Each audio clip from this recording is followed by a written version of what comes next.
We are at war.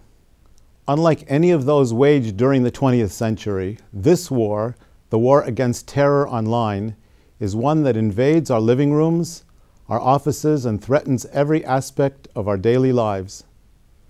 The 21st century war on terror is being fought on two fronts. Terrorists physically threaten civilians everywhere and nowhere in particular, seeking to shake the foundations of the free world. But the war on terror is taking place in another arena as well, one that doesn't grab headlines, but is as threatening to our way of life as physical attacks. That arena is the digital information environment and the internet. Of course, war and technology have always walked hand in hand. War has often spurred the creation of new technologies that have benefited us later in peacetime. The internet itself was born out of a desire by the military to have secure means of communication with our allies. But the extension of the war on terror into cyberspace is not just another development of the marriage between war and technology.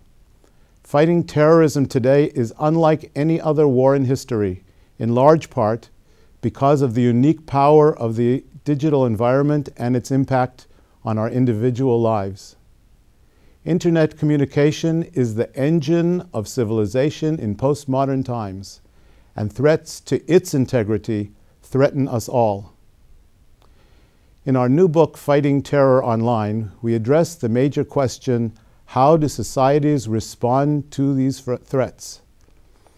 Traditionally, governments have passed laws to regulate behavior in an attempt to control and contain misconduct. But that's an approach that may work in an environment where individuals are subordinate to the state. But what do you do when physical boundaries matter less and less? When nameless individuals wreak havoc in a virtual environment that is not controlled by any governing body? Does the law have the ability to regulate technology in its efforts to assist law enforcement agencies in the online war on terror? And if the law does have the ability, should it exercise this ability? If so, in what manner and to what degree? Cyber terrorists use the internet to cause loss of life and property in order to promote propaganda and political goals.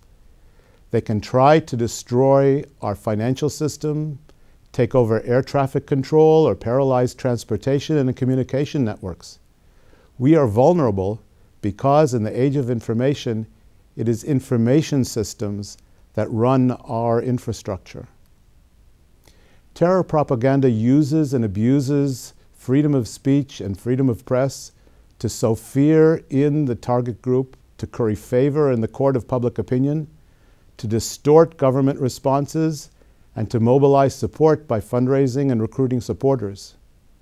And of course, to a certain degree, we play right into their hands by giving them lots of free publicity in the mass media, giving them exactly what they want, what Margaret Thatcher called the oxygen of publicity. The more coverage they get, the greater the potential for acts of terror. But how do we shut down this vicious cycle without doing tremendous damage to our democratic values?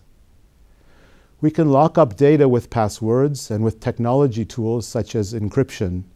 But what happens when encryption tools, which are readily available in the open market, are used by hostile groups to coordinate their activities and shield them from the government's eyes? Should we regulate the use of encryption programs even if we could? What kind of chilling effect would the lack of secure communications have on research and development in both the private and the public sectors? Actually, the pros and cons of regulating encryption reflect the basic questions related to fighting terror online. How do we balance security needs and individual rights? For surely, if there are any prisoners of war in this new online struggle against terror, they are the democratic freedoms that we cherish, the right to privacy and the right to freedom of expression. The terrorists have taken these freedoms hostage and are daring us to find an equitable way of balancing human rights with social needs. The provisions of the law have changed rapidly since September 11th. Statutes and regulations have been revised, reinterpreted, and redefined throughout the democratic world. While the particulars of the law will vary, the fundamental issues, dilemmas, and questions raised here will last far into the coming decades.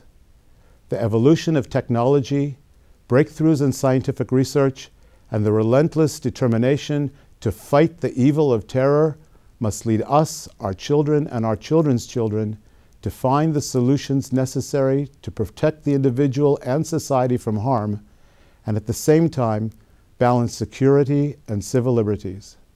It is a challenge we must meet and a fight that we must win.